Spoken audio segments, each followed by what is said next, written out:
যদি শুধু ঢাকা বিশ্ববিদ্যালয় জিততো তাহলে তারা বলতে পারতো এই নিয়ে তারা অনেক কাজ করছে, বহু টাকা খরচ করছে, বহু কিছু করছে, জিতছে। তো যা ইলেকশন হয়, ঢাকা হয়েছে জিতে গেছে, জাহাঙ্গীরনগর হয়েছে জিতে গেছে, রাজশাহী হয়েছে জিতে গেছে, চিটাং হয়েছে জিতে গেছে। তার মানে কি দেশের মানুষের চিন্তার পরিবর্তন হয়েছে,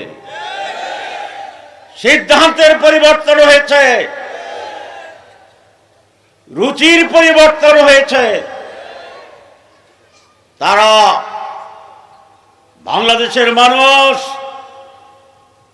এইবার আর কোন মাস্তানকে ভোট দেবে না, চাঁদাবাজদের ভোট দেবে না, দখলবাজদের ভোট দেবে না। মানুষ কি রাস্তাঘাটে এটা বলছে না যে এইবার মুদ্রার এই পিঠ ওই পিঠ দুই পিঠ তাদেরকে ভোট দেব না? আপনারা কি বুঝছেন? মুদ্রার এক পিঠে কে আছে, আরেক পিঠে বুঝছেন কি না?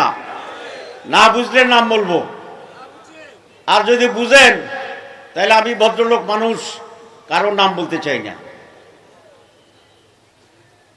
তাহলে ছাত্ররা কি প্রমাণ করছে তারা এদেরকে ভোট দিবে না? জাতীয় নির্বাচনে এই 4 কোটি নতুন ভোটাররা এইবার এই দখলবাজ, চাঁদাবাজ, পুরানো রেকর্ড যাদের আছে, দুর্নীতিতে 3 বার চ্যাম্পিয়ন, মাশাআল্লাহ। কয়বার? এইসব চ্যাম্পিয়নদেরকে আর ভোট দিবে না ইনশাআল্লাহ।